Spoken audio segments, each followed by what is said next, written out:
sometimes people say to me, Ron, why are you always talking about this condo disaster in Southern Ontario? And the reason I keep talking about it is the action never stops. Like, it never stops. When you thought you'd seen the craziest thing, heard the worst thing, encountered the nuttiest thing, boom, something more just shows up and you feel you got to talk about it. So I'm going to go through a file. Some people approached us about mortgaging or inability to get mortgaging or why they couldn't get mortgaging or what they should do. And I'm going to change a lot of the details. But the essence of this is all 100% factual. Okay, so this is condo craziness from individual's perspective, and it's crazy, but it's happening, and it's not common. Like, something this wild is not common, but there's a bunch of it out there. And whether that's 25% of everybody or 40% of everybody or 30% of everybody involved in closing these new construction condos that are coming on stream, I don't know that answer. But I do know that this stuff is just off the charts. Okay, let's go back in time. 2021, early 21 through first quarter 2022. Mom, who is a foreign national, who, she's probably planning on, at the time, she's planning on getting her permanent residency here in Canada. But her kids are all citizens. They're citizens. They are Canadian citizens.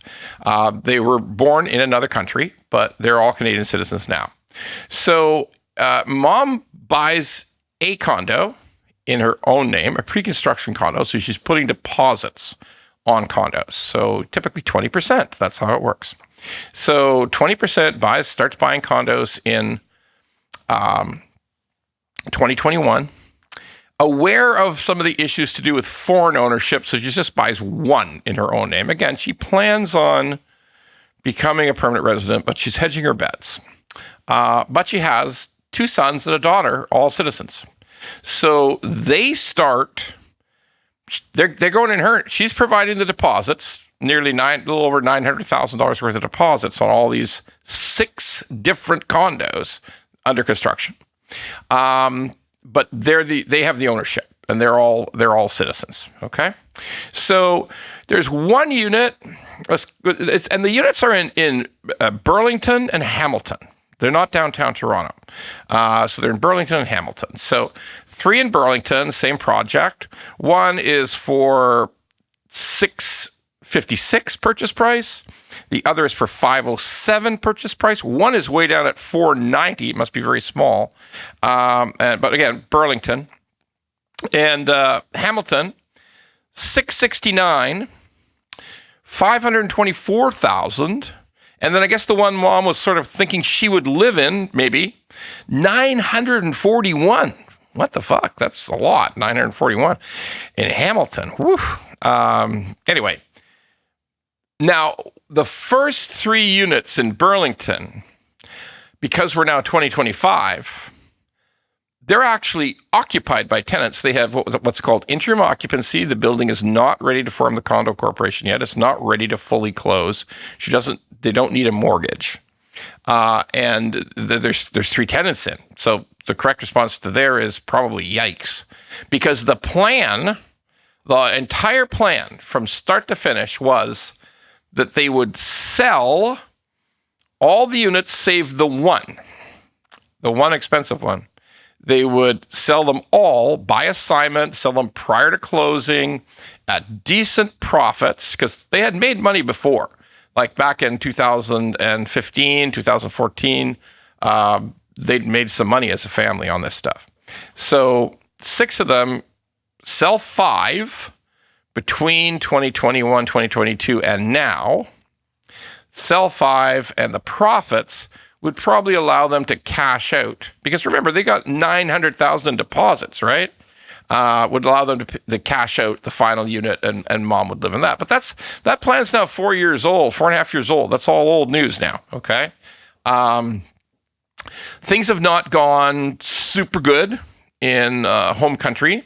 Mom's returned and not going to be a citizen. So as a foreign national, she's got a problem with that unit. Purchasing that unit is forbidden, essentially. And the kid couldn't sell anything. No chance of selling anything. They even started discounting some of the offers on assignment. Like you'd think the cheapest one could sell, but it can't for whatever reason. Nobody wants it. They tried to sell them by assignment. No luck at all. Even on some discount. Like in other words, they would eat deposits. They would give up the deposits to have someone buy these. Nobody's buying them. And there's 3 tenants in the one set in Burlington.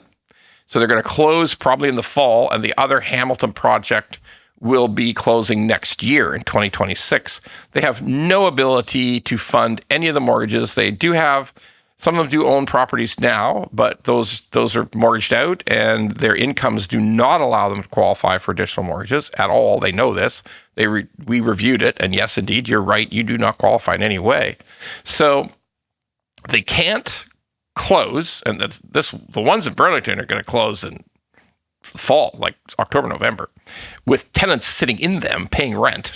By the way, they're losing it between $700 and $900 per unit on the rent. So I guess rents are lower out in Burlington, parts of Burlington. So yeah, they're just, it's doomed. They are investigating means to escape from closing. They asked a quaint question about is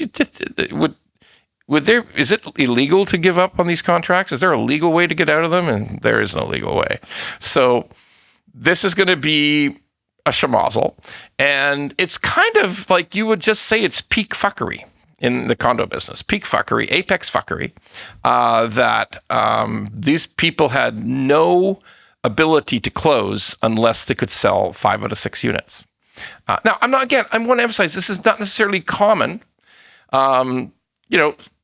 Everybody has more than one. Everybody who's in this predicament has more than one condo, though. Like there's either ones they have already, or there's extra ones they bought, or something. But not 6. 6 is big. The stories about people buying 10 at a crack, it exists, but this is wild. So, in essence, these are going to be failed closings. They have to be. There's no way to close. So how much of this is out there? That's my question. Is it 5%? Is it 10%? Is it 25%? What percentage of it is that's this bad that multiple units will not close? I think we're going to find out.